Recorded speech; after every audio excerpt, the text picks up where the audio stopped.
അവകാശങ്ങൾ നൽകുക അല്ലെങ്കിൽ ഈ രോഷം നേരിട്ട് കൊള്ളുക, ഈ മുദ്രാവാക്യം ഉയർത്തി പാക് അധീന കശ്മീരിൽ പാകിസ്ഥാൻ സർക്കാരിനെതിരെ ജനം തെരുവിലിറങ്ങിയിരിക്കുകയാണ്. Shutter down and wheel jam എന്നാണ് പ്രതിഷേധത്തെ സമരസമിതി വിശേഷിപ്പിക്കുന്നത്. കടകളടച്ചും വാഹനങ്ങൾ തടഞ്ഞും ശക്തമായൊരു പ്രതിഷേധത്തിനാണ് മേഖല ഇന്ന് സാക്ഷ്യം വഹിച്ചത്.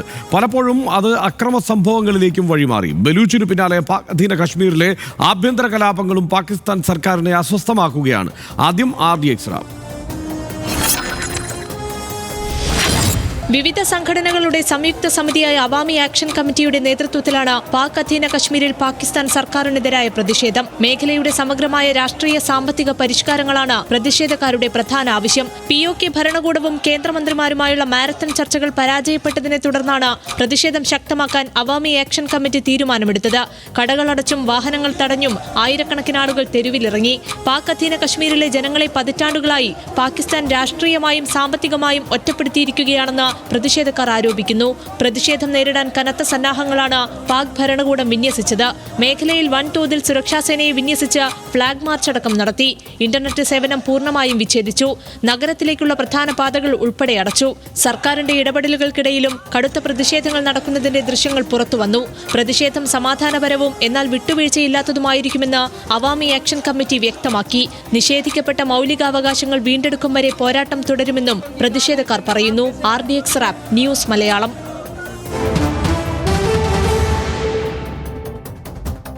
മുസാഫറാബാദ്, കോട്ട്ലി, റാവൽകോട്ട് എന്നിവിടങ്ങളിൽ ആയിരക്കണക്കിന് ആളുകൾ അണിനിരന്ന മാർച്ചുണ്ടായിരുന്നു. പാക് അധീന കശ്മീരിലാകെ കടകൾ അടച്ചിട്ടും വാഹനങ്ങൾ തടഞ്ഞുമുള്ള പ്രതിഷേധമാണ്. നഗരമേഖലകളിൽ റോഡുകളിൽ തീയിട്ട് ഗതാഗതം തടഞ്ഞു. സുരക്ഷാസേനയ്ക്ക് നേരെ കല്ലേറുണ്ടായി. അർദ്ധരാത്രി മുതൽ ഇന്റർനെറ്റ് സേവനം വിച്ഛേദിച്ചതിനെതിരെയും പ്രതിഷേധമുണ്ടായി. പാക് അധീന കശ്മീരിൻ്റെ ഘടനാപരമായ പരിഷ്കാരങ്ങൾക്കായി മുന്നോട്ട് വയ്ക്കുന്നത് 38 ആവശ്യങ്ങളാണ്. POK അസംബ്ലിയിൽ കശ്മീരി അഭയാർത്ഥികൾക്ക് സംവരണം ചെയ്ത 12 സീറ്റുകൾ നിർത്തലാക്കണം. പ്രാദേശിക പ്രാതിനിധ്യം ദുർബലപ്പെടുത്തുന്നു. ഇസ്ലാമാബാദിൻ്റെ അനാവശ്യ ഇടപെടലുണ്ടാകുന്നു. മംഗള ജലവൈദ്യുത പദ്ധതി മേഖലയ്ക്ക് പ്രയോജനകരമാക്കണം. നിരക്ക് കുറയ്ക്കണം. സബ്സിഡി നിരക്കിൽ ഗോതമ്പ് പൊടി ലഭ്യമാക്കാൻ വേഗത്തിൽ നടപടി സ്വീകരിക്കണം. വിദ്യാഭ്യാസം, ആരോഗ്യം തുടങ്ങിയ വിവിധ മേഖലകളിലെ മുൻധാരണ പ്രകാരമുള്ള പദ്ധതികൾ നടപ്പിലാക്കണം. ഇതൊക്കെയാണ് ഇവരുടെ ആവശ്യങ്ങൾ. ഈ മേഖലയിൽ പ്രതിഷേധം ഇതാദ്യമല്ല. മേഖലയുടെ സ്വയംഭരണം, വിഭവങ്ങളുടെ നിയന്ത്രണം തുടങ്ങിയ വിഷയങ്ങൾ നേരത്തെയും ചർച്ചയായി. പാക് സർക്കാർ അവഗണനയിൽ പ്രതിഷേധിച്ച് 2021 മുതൽ പലതവണ കടുത്ത പ്രതിഷേധങ്ങളുണ്ടായി. വൈദ്യുതി നിരക്ക്, സബ്സിഡി നിരക്കിൽ ധാന്യം എന്നിവ പലതവണ പ്രതിഷേധക്കാർ ഉന്നയിച്ചിട്ടുണ്ട്. മേഖലയുടെ ഭരണഘടനാപരമായ പദവി നിശ്ചയിക്കുന്ന ഭേദഗതി നീക്കത്തിനെതിരെയും പ്രതിഷേധമുണ്ടായി. പാക് അധീന കശ്മീരിന് പാകിസ്ഥാനിൽ നിന്ന് സ്വാതന്ത്ര്യം ആവശ്യപ്പെട്ടുള്ള 2022 പ്രതിഷേധങ്ങൾ അക്രമാസക്തമായിരുന്നു. 2023 സമരസമിതിക്ക് നൽകിയ ഉറപ്പുകൾ സർക്കാർ പാലിക്കാത്തത് തുടർ സമരങ്ങൾക്കും കാരണമായിട്ടുണ്ട്. സനീഷ്, ഇപ്പോൾ ഈ പറഞ്ഞതുപോലെ പാക് അധിനിവേശ കാശ്മീർ എന്ന് പറയുമ്പോൾ, അല്ലെങ്കിൽ ഇന്ത്യയുടെ ഭാഗമായി തന്നെ നമ്മളിപ്പോഴും കണക്കാക്കുന്ന പാകിസ്ഥാൻ്റെ കൈവശമുള്ള ആ പ്രദേശം, അവിടെ ഒത്തിരി ജനങ്ങൾ ജീവിക്കുന്നുണ്ട്. വളരെ സുന്ദരമായ ഒരു ഭൂപ്രദേശമാണ്. പക്ഷേ അവരുടെ അവകാശങ്ങൾ തുടർച്ചയായി ലംഘിക്കുന്നു, സ്വയംഭരണം ലംഘിക്കുന്നു എന്നതൊക്കെയാണ് അവിടുത്തെ പ്രധാനപ്പെട്ട പ്രശ്നം. ഇത് മറ്റൊരു തലത്തിലേക്ക് വളരാനുള്ള സാധ്യത കാണുന്നുണ്ടോ? അങ്ങനെയാണ് കുറച്ച് കൂടുതൽ രൂക്ഷമായേക്കാം എന്നുള്ള വിലയിരുത്തുന്ന ആളുകളുണ്ട് പല മാധ്യമങ്ങളിലും. ഇതിനകത്ത് ഹർഷ, ഞാനിപ്പോൾ ഇത് കണ്ട് ഈ വാർത്തയ്ക്ക് വേണ്ടിയിട്ട് നമ്മൾ പാകിസ്ഥാനിലെ ഡോൺ തുറന്നു നോക്കുമ്പോൾ അതിൻ്റെ ആദ്യത്തെ വാർത്തകളിലൊന്ന് ഈ പാകിസ്ഥാൻ പ്രധാനമന്ത്രി ഷെഹബാസ് ഷെരീഫ് എന്തുകൊണ്ട് ട്രംപിന് നൊബേൽ പുരസ്കാരം കൊടുക്കണം എന്ന കാര്യം ഒന്നുകൂടി ആവർത്തിക്കുന്ന ഒരു ലണ്ടനിൽ നടത്തിയ വാർത്താ സമ്മേളനത്തിനാണ് അവരുടെ ലീഡ് വാർത്ത. അതായത് ഇവിടെ ഈ ഭാഗത്ത് വലിയ പ്രശ്നങ്ങൾ, ഇന്ത്യയും പാകിസ്ഥാനും തമ്മിലുള്ള പ്രശ്നങ്ങൾ എസ്കലേറ്റ് ചെയ്ത് പോകാതിരിക്കാൻ ഇടപെടൽ നടത്തിയത് ഈ ട്രംപാണ്. അതുകൊണ്ടാണ് ഞാൻ ട്രംപിന് നോബൽ പ്രൈസ് കൊടുക്കണം എന്ന് ആവശ്യപ്പെട്ടതെന്ന്. ഈ ഷഹബാസ് ഷെരീഫ് ഇങ്ങനെ ഒരു ട്രംപിന് നൊബേൽ പുരസ്കാരം സമാധാനത്തിലുള്ള കൊടുക്കണമെന്ന് പറയുമ്പോൾ എന്താ സംഭവിക്കുന്നത്? അദ്ദേഹത്തിൻ്റെ രാജ്യത്ത്, അദ്ദേഹം പ്രധാനമന്ത്രിയായിരിക്കുന്ന രാജ്യത്ത് ഖൈബർ പഖ്തൂൺഖ്വയിൽ കഴിഞ്ഞ ദിവസം അതേ രാജ്യത്തിൻ്റെ പട്ടാളം, പാകിസ്ഥാനിലെ ജനങ്ങൾക്ക് വേണ്ടി ബോംബിട്ടു, 30 ആളുകൾ മരിച്ചു. ഇവിടെ ഇതുപോലുള്ള സമരം നടക്കുകയാണ്. സമരത്തിന് നേരെ പ്രശ്നമുണ്ടായിട്ട് ആളുകൾ മരിക്കുകയാണ്. അപ്പോൾ ഈ രാഷ്ട്രീയ നേതൃത്വം ഒരു വഴിക്ക് അവരുടെ എലീറ്റ് സംവിധാനങ്ങൾ കാര്യങ്ങൾ നടപ്പാക്കുകയാണ് അവിടെ. അതായത് ആ നാട്ടിലെ ആളുകളുടെ ഒരു വെൽബീയിങ് അല്ല ഇവരുടെ പ്രധാനപ്പെട്ട കാര്യം. ഇവർ എല്ലാ കാലത്തും നമ്മൾ പാകിസ്ഥാൻ സംസാരിക്കുമ്പോൾ നമ്മൾ എപ്പോഴും പറയാറുള്ളതാണ്, പാകിസ്ഥാനിലെ എലീറ്റ് ബൂർഷ്വാസികളായിട്ടുള്ള ആളുകളാണ് എപ്പോഴും അതിൻ്റെ അധികാര സ്ഥാനത്തേക്ക് വരുന്നത്. അവർ രാഷ്ട്രീയക്കാർ, ഏത് പാർട്ടികളുടെയും രാഷ്ട്രീയക്കാർ അവരുടെ കാര്യങ്ങൾ നോക്കിയിട്ട് ഇങ്ങനെ ട്രംപിനെ ഇങ്ങനെ അനുമോദിച്ചും മറ്റും ആ നിലക്കുള്ള നേട്ടങ്ങൾ ഉണ്ടാക്കാൻ നോക്കണം. അവിടെ അവരുടെ താഴെ ആളുകൾ പല പ്രശ്നങ്ങളാൽ ബുദ്ധിമുട്ടുകയാണ്. അതുകൊണ്ടാണ് പാകിസ്ഥാനെതിരായിട്ട് ആകപ്പാടെ പാകിസ്ഥാൻ സർക്കാരിനെതിരായിട്ടും പാകിസ്ഥാനിലെ എലീറ്റുകൾക്കെതിരായിട്ടും പാകിസ്ഥാനിലെ ഭരണ സംവിധാനത്തിനും പട്ടാളത്തിനും തീവ്രവാദികൾക്കെതിരായിട്ടും നമ്മൾ എതിർത്ത് നിൽക്കുമ്പോഴും പാകിസ്ഥാൻ എന്ന മഹാരാജ്യത്തിൻ്റെ ഒരു ഭാഗത്ത് ഒരു കാലത്ത് നമ്മുടെ ഭാഗമായിരുന്ന മഹാരാജ്യത്ത് ജനങ്ങളോട് നമ്മൾ അനുതാപപൂർവ്വം പെരുമാറണം എന്നൊരു നിലപാട് പ്രധാനപ്പെട്ട ആളുകളെല്ലാം തന്നെ സ്വീകരിക്കുന്നത്. കാരണം എന്താ അവിടെ സംഭവിക്കുന്നത്? അവിടെ ഹർഷൻ നമ്മൾ വായിച്ചതിലുണ്ടല്ലോ, അതായത് പതിറ്റാണ്ടുകൾക്ക് മുമ്പേയുള്ള ആവശ്യമാണ്. എന്താണ്? അവർക്ക് സബ്സിഡി വീറ്റ് നൽകണം, ഈ കറണ്ട് ബില്ല് കുതിച്ചു കയറുകയാണ് എന്ന് വെച്ചാൽ ഇതൊക്കെ പറയുന്ന സാധാരണ കാര്യങ്ങളല്ലേ.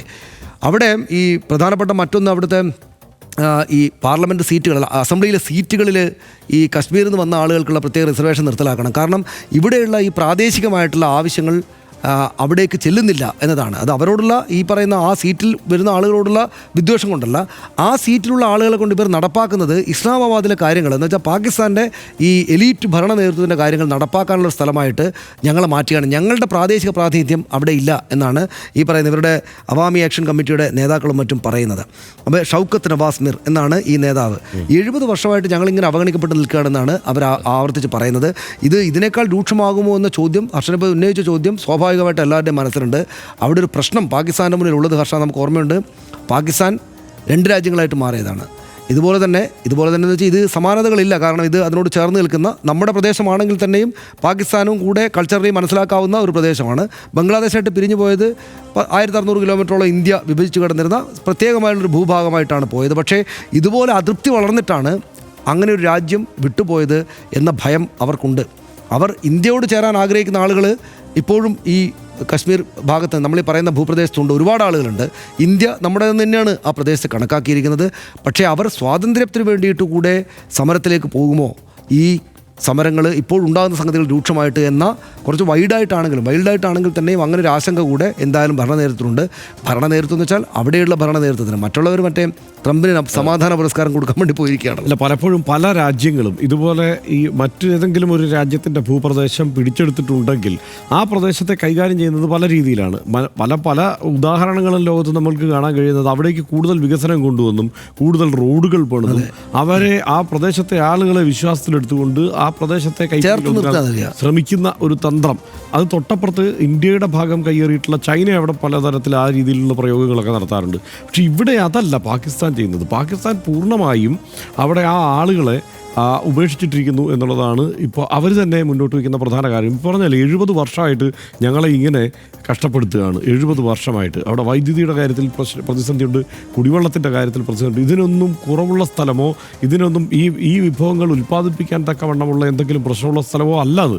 പക്ഷേ അവിടെ ഇതിനെല്ലാം ക്ഷാമം നേരിടുന്ന ഒരു അവസ്ഥയുണ്ട്. മാത്രമല്ല എല്ലാം ഇസ്ലാമാബാദിൻ്റെ താല്പര്യങ്ങൾ മാത്രമാണ്. അത് മാത്രം നടപ്പാക്കുന്ന പ്രാദേശിക ഭരണകൂടം എന്ന നിലയ്ക്ക് കൂടി പ്രാദേശിക ഭരണകൂടം മാറിയിരിക്കുന്നു. പ്രധാനമായും പ്രാദേശിക ഭരണകൂടത്തിനെതിരെ അല്ല ഇപ്പോൾ ഈ വലിയ പ്രക്ഷോഭം നടക്കുന്നത് ഇസ്ലാമാബാദിനെതിരെ തന്നെയാണ്.